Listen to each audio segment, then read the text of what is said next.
Okay, I'm making this video because I've been a little frustrated about some of the things that I'm hearing, and I'm not a meteorologist, but you don't have to be a meteorologist to understand this stuff, and I challenge anybody to contact their local meteorology office or news station and ask them about this, or look it up, do some research.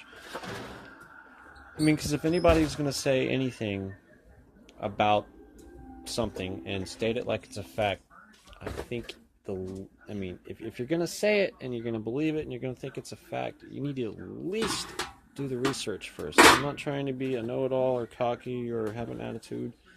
It's just the truth, man. Like, okay, so here's the deal. Here is the deal.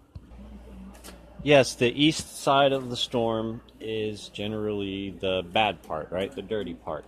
And when they say the hurricane force winds extend out from the center so many miles, it means that. It means the hurricane force winds extend out from the center so many miles. But it doesn't mean that the winds in the eye wall are the same as the winds however many miles from the center that they extend, right? So if the sustained winds are 100 and they extend outward 80 miles from the center, that doesn't mean that if you're 70 miles from the center, you're getting 100 mile an hour sustained winds. It gets lesser the further away from the center you get, right? So somebody in Melbourne, Florida told me that they were on the dirty side of the storm, right, and that they got 100 mile an hour winds.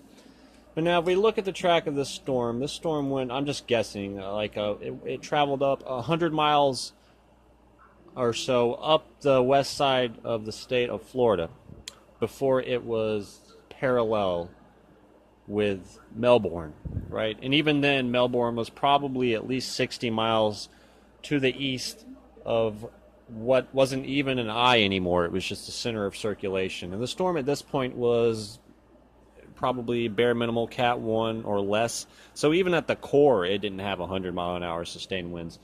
And this person is saying that they got 90, 100 mile an hour winds, that they were hit the hardest. And this just frustrates me to no end, dude. Because first of all, the storm made landfall on Marco Island in Naples. They got the eye wall of the landfalling hurricane. By the time it was parallel to Melbourne, the thing had already torn through at least 100 miles of Florida and dropped, down to maybe a Cat 1 tropical storm. I know it was a tropical storm and it got up that way somewhere.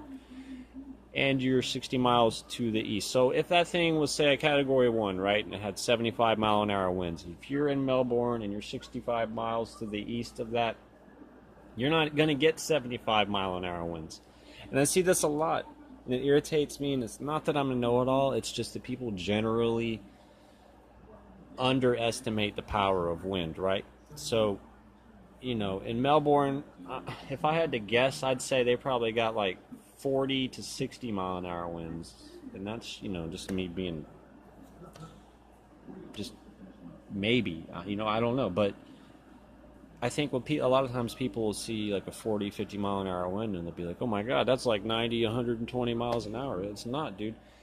And the Weather Channel actually streamed the live eye wall. I mean, they were in Naples, and the peak sustained wind they recorded was 95. So there's no way the storm traveled up 100 miles of coast, got east of Melbourne, and then gave them 90 to 100 mile an hour sustained winds when the actual eye wall landfall, the original location, 100 miles or more further to the southwest of that, got 95 sustained. That was on the Weather Channel. So it's just completely improbable, and I understand if you want to be in the eye wall of a hurricane. I wanted to when I was 7 years old, and I got to experience my first 2 eye walls at the age of 10. And I've been in the eye wall of Aaron, I've been in the eye wall of Opal, I've been in the eye wall of Dennis, and they all came through Navarre, Florida, and you can look them up on the radar loop. See, I'm not just saying it actually happened. But there's people out there who will be 60, 100 miles from the eye wall, after the storm's already plowed through 100 miles of land, and they'll sit there and tell you they were in the worst part of the storm. It's like, dude, come on. I'm not trying to be an a-hole, but I can't help but say something. It's just I just wanted to get off my chest. I think it's irritating. Like, come on now. There is a huge difference between being in the epicenter, the eye wall of a hurricane, and being 30 miles from the eye wall or 60 miles from the eye wall. And if the thing's already hit land and it's traveled through 50, 100 miles of land, don't tell me you were in the worst part of the storm. You may have lost power, but you know what? sometimes the power goes out when a really strong thunderstorm comes through. And 50, 60 mile an hour wind can take out the power. I mean, people, 50, 60 mile an hour wind can at times snap certain trees, like pine trees. Pine trees are not very strong. Like a tropical storm could blow over pine trees. And there's people in Pensacola here who went through Ivan, and Ivan came into Gulf Shores, Alabama, but in Northwest Florida we got hurricane force winds, Category 1, and I was in the storm, but I don't go around telling people I was in the eye wall, because I wasn't in the eye wall. The eye wall was 50 miles to our west in Gulf Shores, Alabama. Aaron, Opal, and Dennis, we were in the eye wall, and that can be verified. But people in Pensacola will tell you, like, the winds are, they were 160 miles an hour snapping pine trees. Dude, a tropical storm will snap pine trees, okay? The official reports from the National Weather Service show Category 1 force winds in Pensacola. Pensacola was not in the eye wall of Ivan. Pensacola did not get Category 3 force winds.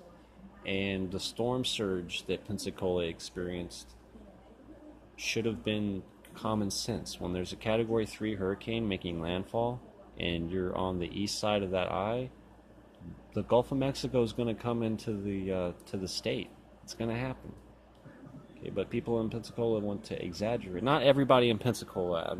I don't want to insult people and piss them off. It's just there's some people from there that we get in these debates and they just want to sit there and tell me that the winds were 160, and I'll show them the official report and they'll be like, I don't care what that says, I was there, they were 160.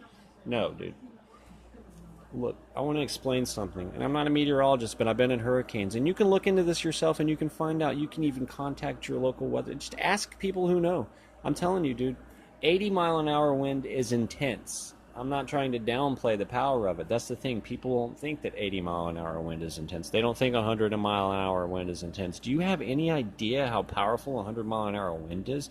I mean, sure, houses are going to be standing after it, but it's still mind-boggling, dude. It's insane. It's very intense. And that's the thing. People don't understand that for the most part.